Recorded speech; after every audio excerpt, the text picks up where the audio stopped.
Hey all, welcome back to another episode of Harrison Talks Pod, episode 52. Hope you're having a great day today. We will be doing something different for today. Usually we do our deep dives and our analysis with our teams, but since the trade deadline is next Friday, I want to talk about some players and teams that might be involved in the trade deadline, starting with the big one being Giannis, of course. And then we'll be able to frame everything else around the possible big Giannis trade, which I do think will happen before the deadline. Because for most other trades to happen in the league, many other trades, this first trade with Giannis has to happen first. So that's it. Going to be a very trade deadline heavy day. We're not going to do very much on predictions or speculations, but simply talk about more of where could Giannis realistically go, what would be the best option for him, what would be the best option for the Bucks, and which teams are being talked about but might not be an option or just flat out can't do it right now at the moment. So, like, subscribe, do all the YouTube things, and let's start then with the possible Giannis trades. And I also think this is a perfect time to talk about trades. I wanted to talk about the All Star reserves because I have some opinions about that, but this episode will come out maybe an hour before that is all announced. So, no reason to speculate about that now. And in the league, I'm very surprised with how the Western Conference is going. I mean, just looking down, a lot of teams, I mean, Thunder and Spurs at the top are both 6-4 in their last 10. I think Spurs are pretty much at 500 or one game above 500 since December 24th. Um, a lot of teams are just kind of sitting in the middle in the Western Conference in these past few weeks. So instead of, I did want to talk about the Cavaliers a little bit and the Knicks. I guess the Cavaliers lost last night, but they were on a win streak as well and had a big game against the Lakers, big blowout win there. But anyways, we are here to talk about Giannis. And this deadline, I mean, we got the Trey Young trade, but it feels quiet. And I think last year the Luka trade happened a bit earlier, but I think it did feel quiet up until that point. And again, I should just not make any predictions. I tried making a prediction last year about having a quiet trade deadline, and that didn't happen.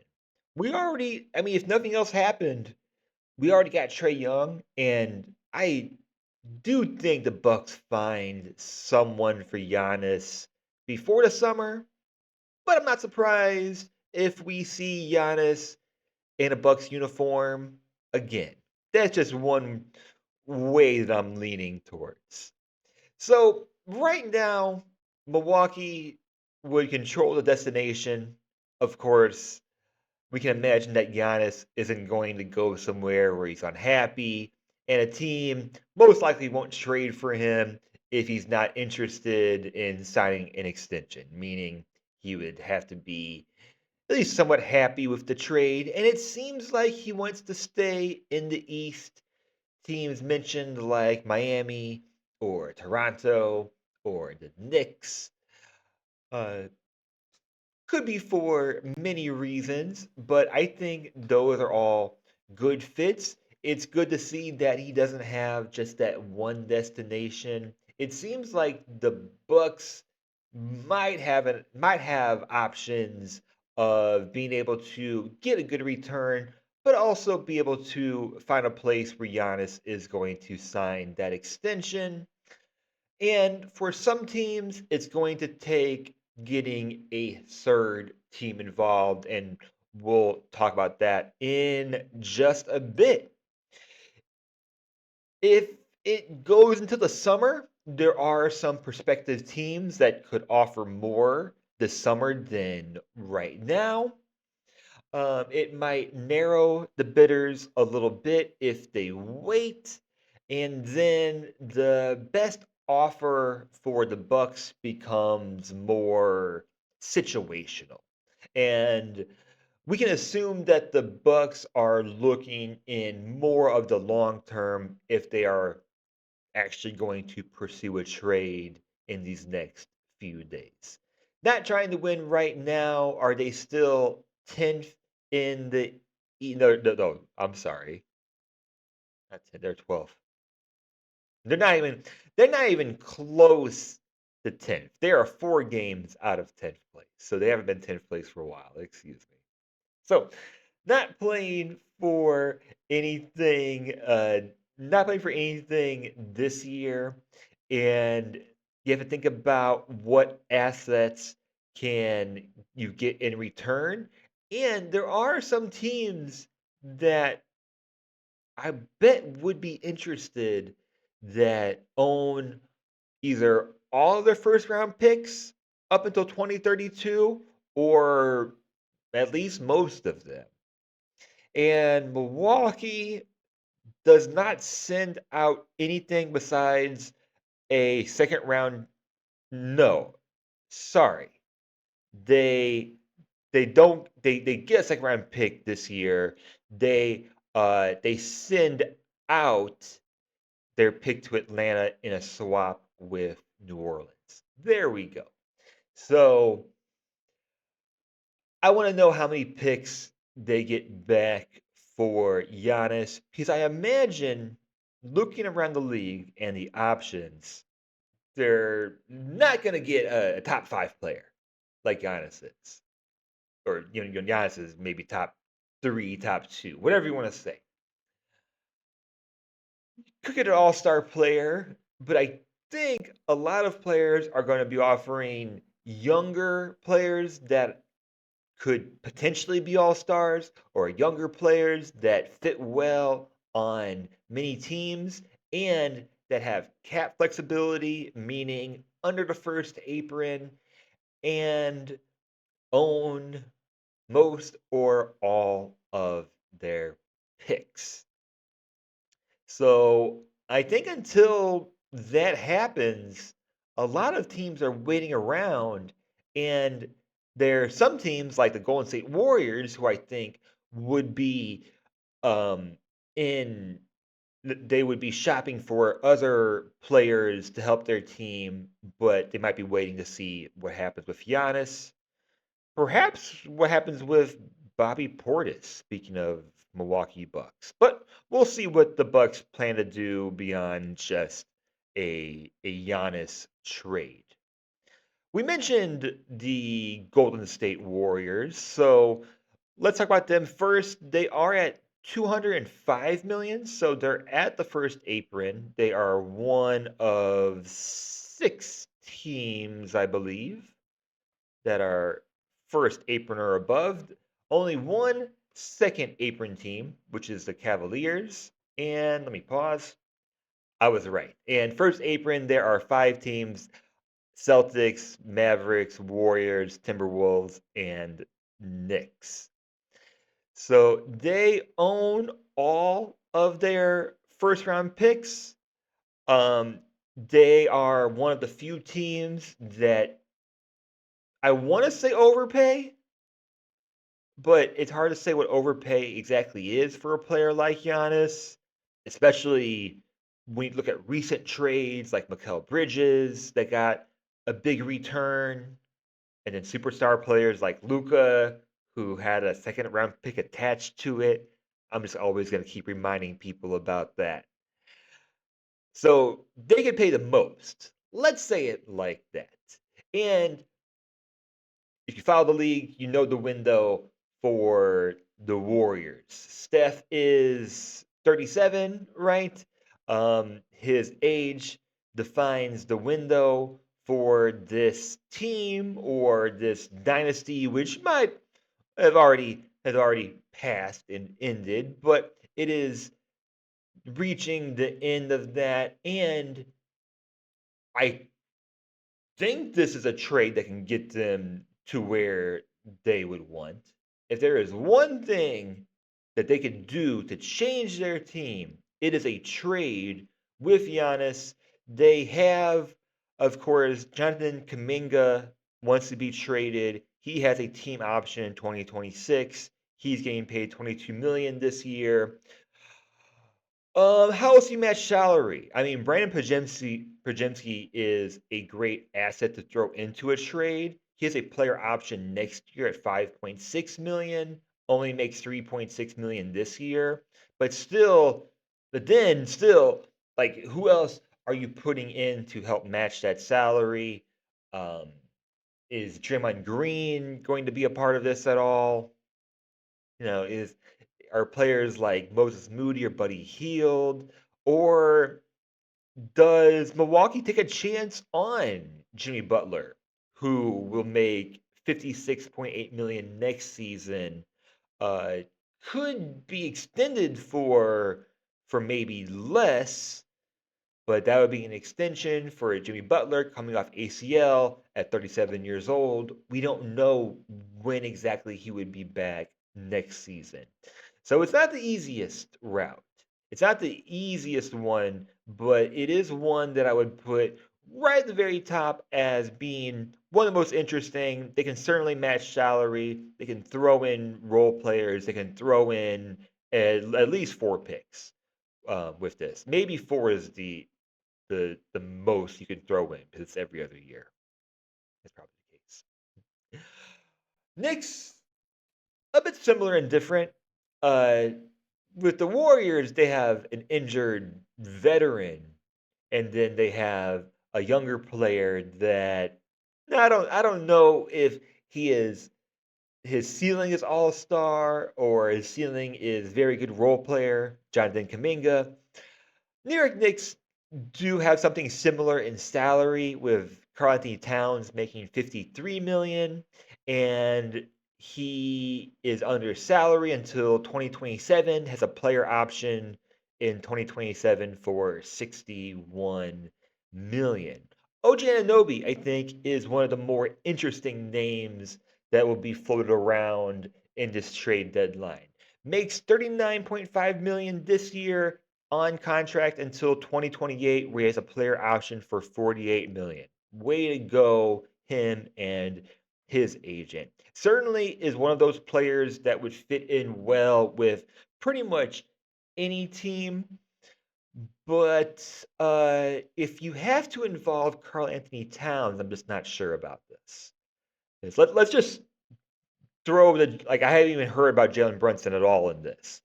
Jalen Brunson, one of the best contracts in the league, making pretty much $35 million this year, on contract, player option until 2028. So it could be Carl Towns, but do players want to take a risk on? I mean, do teams want to take a risk on him? If you're Milwaukee, is that enough? Because you do get pretty close with salary just in that. They are a first apron team, so they are limited as far as what they can take back.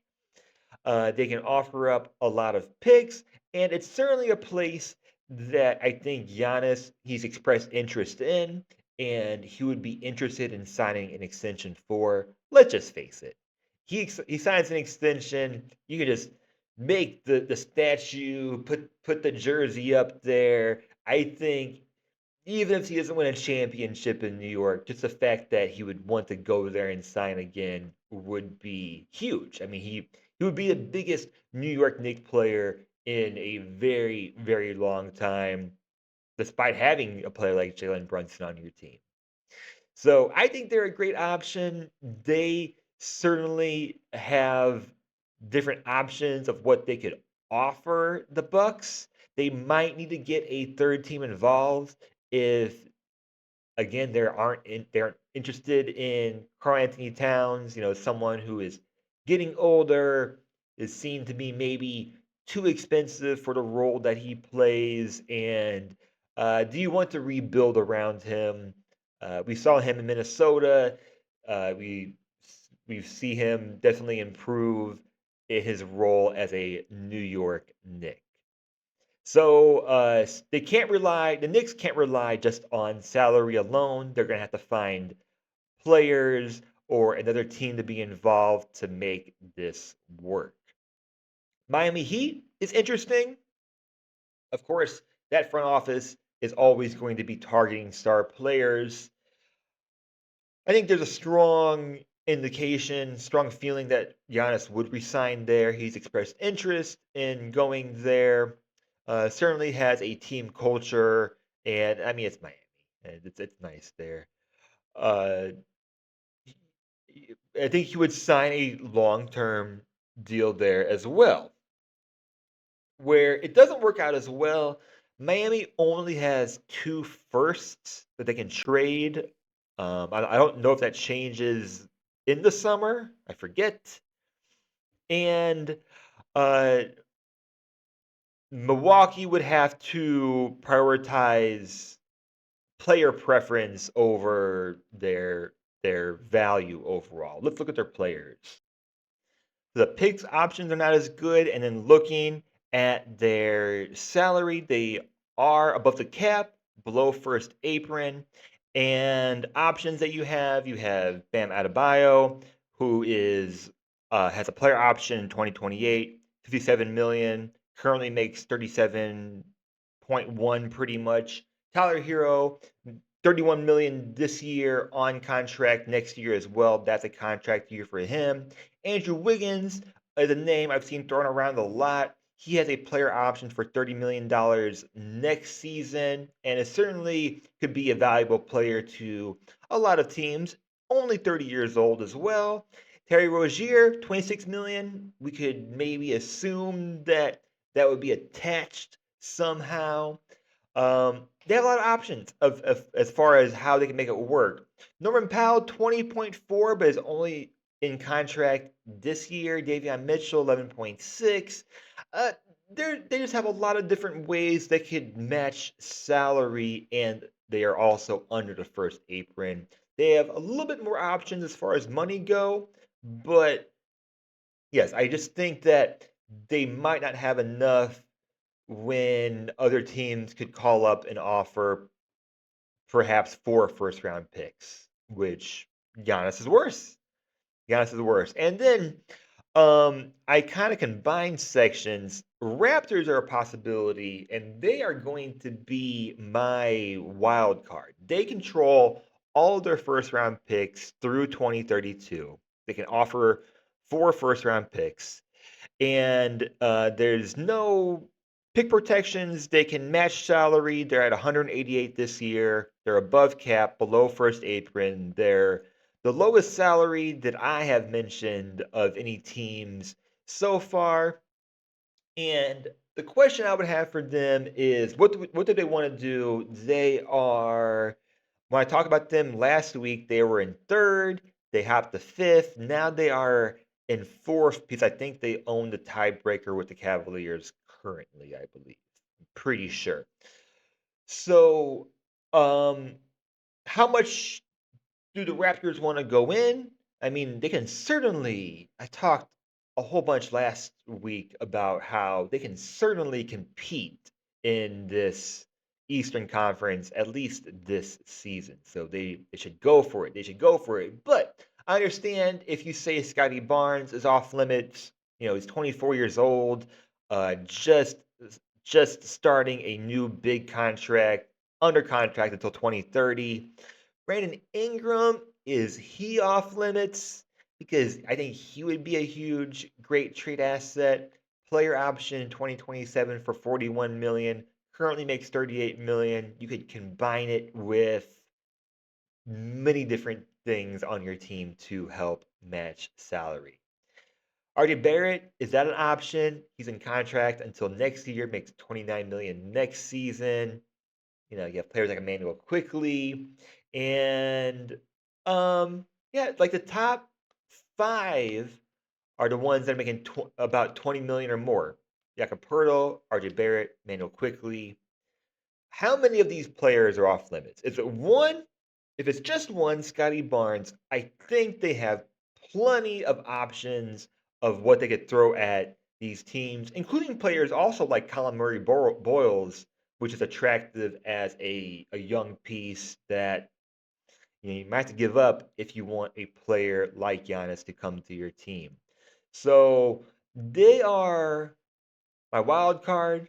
I think Giannis could resign there. They can certainly afford him, and the East is just so wide open now. Why would you not go for it? Especially after you saw what happened the last time the Raptors went after and got a superstar player, Kawhi Leonard. It should just happen. It should just happen, and the Raptors should have more international players, anyways. That's my opinion. Great international city. So I don't know. Perhaps I'm aiming for a bit of bias there. So I mentioned there are five second apron teams, five first apron teams. Second apron team is the Cavaliers. Don't have to talk about them. They are playing better though, so that is great. Real cap flexibility, yeah. Raptors. Who else did I mention? I do want to mention Pistons because, of course, they're having a great season and they have cap flexibility. Jazz, I don't think are realistic. Spurs with the timeline, I don't think is realistic. Thunder, but Thunder are under contract for 243, I think, the following season. So, uh, 2027 might be the interesting year for the for the Thunder, but I think they have five first round picks, including their own in that off season, and it's also a contract year for. Well, anyways, let's move on. Let's move on. That's not going to happen. That would just be way too crazy, right? So there's certainly teams. This new CBA makes things more difficult, but I imagine Milwaukee is talking to a lot of teams now. Uh, if it's possible, why would you not contact them at the very least, right? I would I would have to imagine. So best fit, I'm going with the Warriors and the Knicks. I think that those are the two best fits for Giannis. Uh, Warriors can offer four up to five. Is that right? Can you offer five? 2032. I think it's only four. Or is it five? Okay, I'm arguing with myself now. Uh, and I mentioned they can offer Kaminga, Pajemski, perhaps Jimmy Butler's contract, and multiple ways of matching salary. Knicks should be trying to win now. Their identity is not clear enough. You could place him next to Jalen Brunson, which he would be happy with. I think he would for sure sign an extensions there. I'm kind of reiterating things. We'll see what happens with Karl Anthony Towns. Um, I think this team, the Knicks, need to make a change, even though they have been winning some games recently. I just don't think they're good enough, even with the way the injured East is sitting right now. So it has to be a team that Milwaukee chooses, but in the end, my prediction is he gets traded this week, and it will be something that's very mutual. Somewhere where Giannis wants to go because he's giving options, and somewhere where, of course, Milwaukee is going to get a nice return, looking ahead towards the future. And that's where I'll kind of leave it because I don't want to dive any deeper and make anything else wrong because I was really wrong about the trade deadline last year. And pay attention to the Raptors. Now that this section went on a little bit long, let's shorten the next section a little bit and talk about some other names that we might see in the trade deadline. I'm going to bring up at least two teams and one player that I think might get moved or I would like to see it moved this upcoming week. So for this next section, getting away from Giannis, let's pretend he gets traded. All right, that part's over now. Now other teams can relax. I broke it into three sections or buckets, I called it. And the first one is players most likely to move. And it involves a lot of expiring contracts this season. So, first one is not a name we brought up yet or a team, Chris Middleton. Chris Middleton on the Wizards has a $33 million, well, player option he picked up this season, expiring contract. So that is, I think, at the very top of my list of players with expiring contracts that are most likely to move. Large, movable contracts, and doesn't need to be the star player. Don't know if he would be picked up by a team that would want to extend him, or if he's part of one of those larger or three-team trades that might happen to just try and match salary. But I could see him going out uh, with how the Washington Wizards are right now, trying to focus more on their younger team. Oshibaji talked about the Raptors already. He is also expiring, making $6.3 million on his team option this year. So, a great contract that Toronto could include. I do think Toronto, second part to my rumor, if they're not targeting or they get Giannis, I think they are going to target other players to help elevate their team at the deadline. And Abaji could be a nice part for that. Uh, he's at the end of a cheaper rookie scale contract. He's certainly a rotation capable wing that you can put on your team and does not put financial pressure on your team. Uh, I don't know if that's fortunate for him because he might be on the way out and then it might be up in the air next season, but he will be on a team no matter what next season. So at least there's that for him. I think he is very likely to be moved before the deadline. Talking about bigger players now, DeMar DeRozan.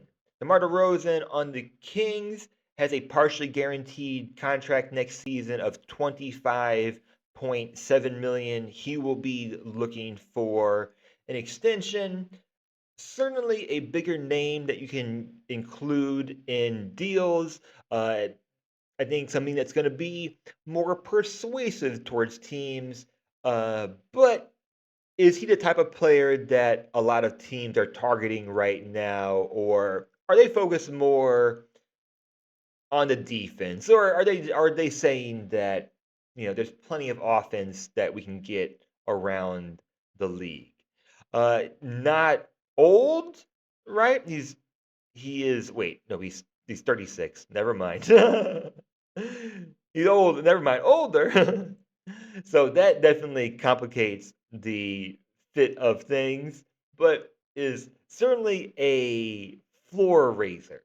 He's maybe not making the ceiling for your team, but he can certainly raise the floor on offense for your team. And also, just what is Sacramento planning on doing? I I really don't know. So, with that being said, I think they should try to sell, sell, sell. And speaking of which, Michael Porter Jr. has to be at the top of my list with the type of season he's having, averaging over 25 points per game. Took a chance leaving a place like Denver to go to a place like Brooklyn. And depending on what he's looking for in his life, I think it's working out pretty well for him. So making 38.3 this season, partially guaranteed at 40.8 next season, which is a contract year, will be looking for an extension and is just going to elevate a lot of teams' offense. And then I will leave my preference for just a little bit, but I do think he fits in with, with his contract, or if you're looking to trade him for a player with a higher contract, makes it easier to match. Um, Does Brooklyn target a big name now? I don't think it's Giannis, but do they target a player like John Morant, who is a bigger contract? Don't know. But also, he's a high offensive player. He's has a championship. He's been there before, has the pedigree, and certainly knows his role on a team. I think he's enjoyed the higher usage on Brooklyn, and it's going to work out for him well with contracts, I'm sure. So maybe a team that's looking towards him that's going to have money to re-sign him next season. That's what I would think, or in this upcoming off season, I guess I should say. Uh, we'll circle back to him in just a bit. Benedict Mathurin, uh, also expiring 9.1 team option this season, and the big question around him would be if you're trading for him, are you trading for a rental? And if you're not trading for a rental, are you interested in Mathurin enough to re-sign him to that next contract? Big fan of him.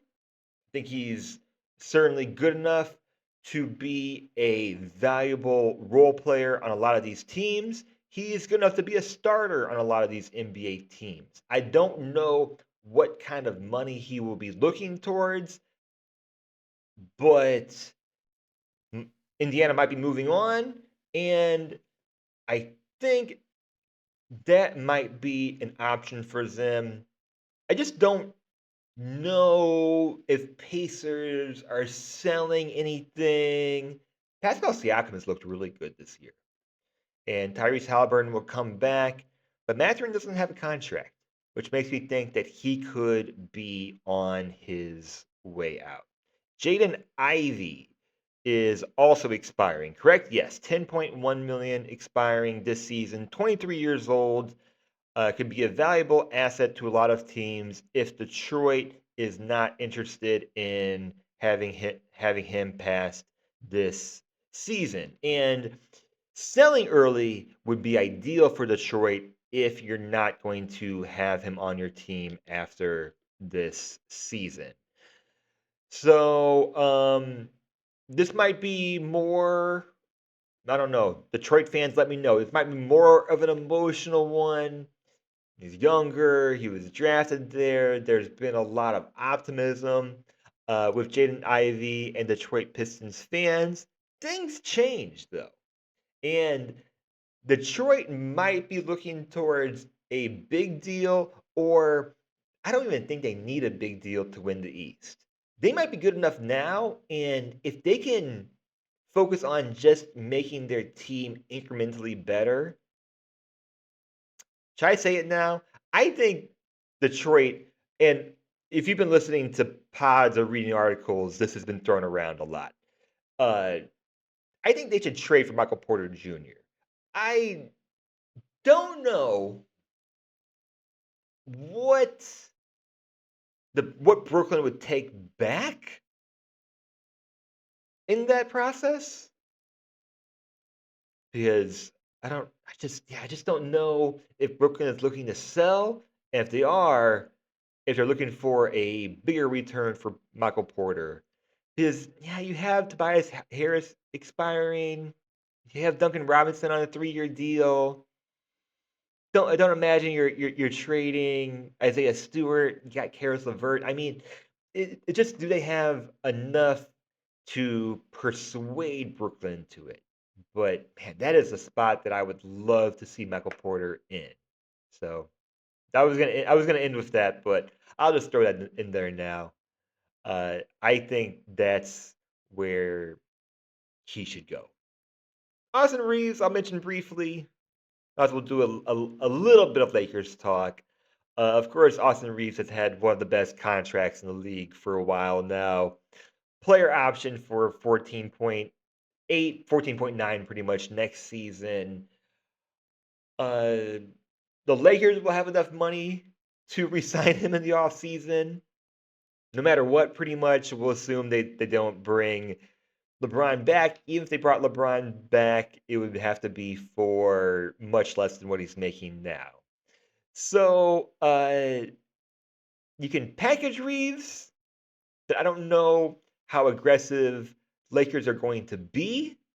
I think they're definitely looking at wings that can help on defense, but he's always a name that will be brought up with the type of contract that he signed. My prediction is that he stays in the Lakers, and the Lakers will have a lot to figure out, especially on the defensive end and the shooting end. There's so much, but that's enough Lakers talk because I don't want to get too caught up there. Other players, I mean, outside of Giannis, it has been difficult. I mean, Anthony Davis is hurt, probably for the season. Jimmy Butler is hurt for maybe the halfway through next season. John Morant wanted to trade and then was playing better, and then he's injured. And there's just a lot of structural and risks that are concerned with it there. But I'm sure they're getting calls. I'm sure there are teams interested. Sabonis, not sure, but that's an option with the Kings. Laurie Markkinen, I'm a big fan of, but don't know how aggressive Utah is going to be, and I just think teams that are looking for players are going to be targeting more of players that, well, more defense, less of a defense offense trade off, I guess I'll say. So he's a perfect representative of that Utah Jazz. Second part for this, I have teams that should act versus teams that should wait. The only team I have for teams that should act, and I'll keep it short because I mentioned them, are the Warriors. You should act now. You should act now because if you're not acting now, what are you doing with Steph Curry then? Uh, Now is the time. It might have already passed, but the only way it passed is if you don't try to make a trade for Giannis right now. And beyond Giannis, I don't know. I don't think they have an option this season. I don't think they have an option next season. That's what it has to be. And I don't know if that's going to be the outcome. I can't predict where Giannis is going to go. Maybe just stay in the East. But yeah, I'd be disappointed to find out if they didn't at least try to make one final effort to get someone next to Steph. Let's face it. I mean, if they get Giannis, then you can look beyond Steph for your future.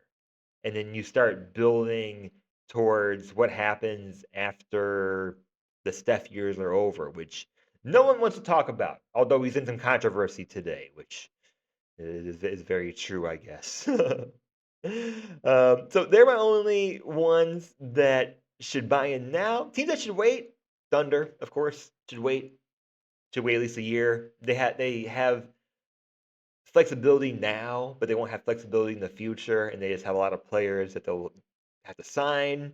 They have tons of picks coming up. They don't need to be buyers now. They're 6-4 in the last 10, but they're still at the top of the West. Denver Nuggets, Jokic came back. Don't think they should be buyers now. Don't know who they would target. Spurs, with Wemby's timeline and with how well their young players have played, they should wait. And Houston Rockets, don't see a clear path for them. I wish I did. But Fred VanVleet will be back eventually. It's just unfortunate that their window is short with, Kevin Durant on your team. You only get a certain amount of time there. And we might see, I mean, I don't know the Thunder, but those four teams I just mentioned, we might see some movement this summer. So who knows? I mean, the Rockets have lots of assets, but they're not desperate. Spurs have leverage. Uh, Denver does not have any tradable firsts, so they might try to make moves this off season. And Who else can I mention quickly? Remember Minnesota Timberwolves?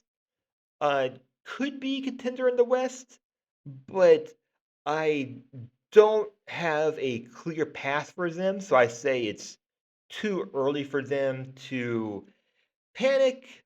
Lakers are kind of what they are. They are not a title team this year.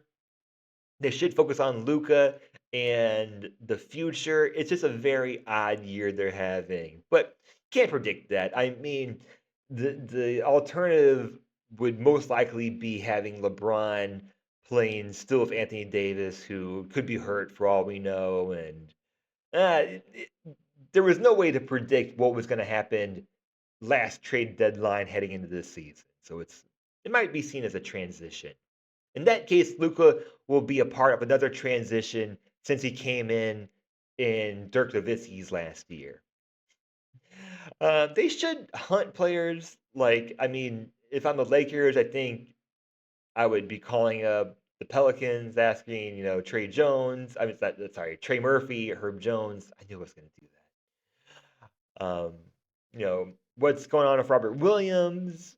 Perhaps just players like that, but there's not a trade that's going to just move things for them to where they are, I think, the top four in the West. I just don't see a clear path for this team with even with how good Luca has been this year. Phoenix Suns, I think, should be patient. They've been a lot better than expected. Their core is set.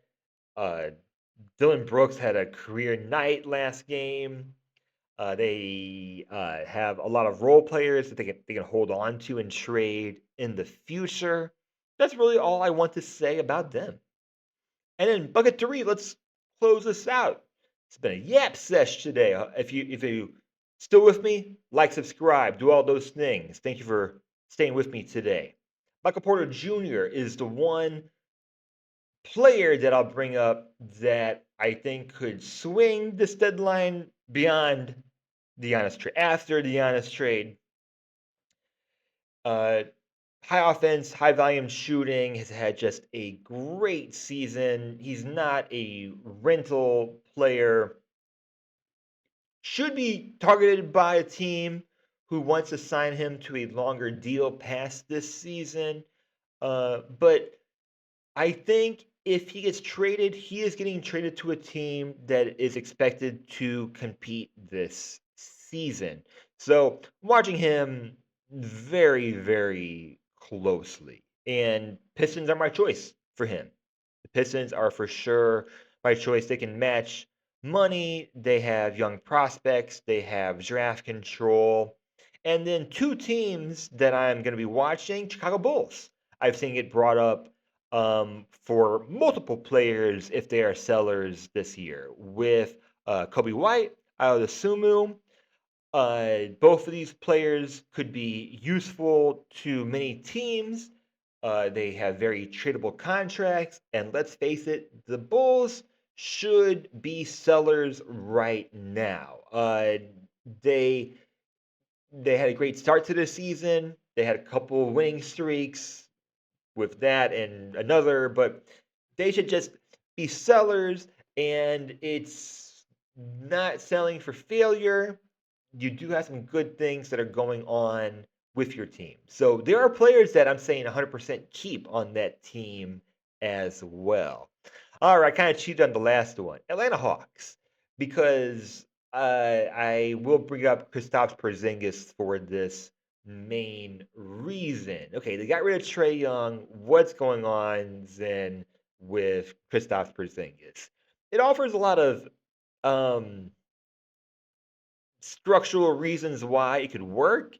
It's a large expiring contract, but at the same time, he's a player that has had a lot of unknowns as far as fit or availability goes, with injuries. Certainly had some nice productivity playing alongside Trey Young. So, like I always say about almost every player, plays better alongside a really great point guard. So, I guess I ended with that one to say, what's going on with Atlanta? Like, are they done? And they're just gonna see how this season goes? Because there's got to be something else that this team is trying to pursue. This can't be it. So let's leave it there. Again, as I said, do all the YouTube things if you're on YouTube. If you're on podcast, like, subscribe over there. Share this podcast with someone who's enjoyed it. And thank you so much. I hope you have a great NBA basketball week. And I will join you again next week. See you then.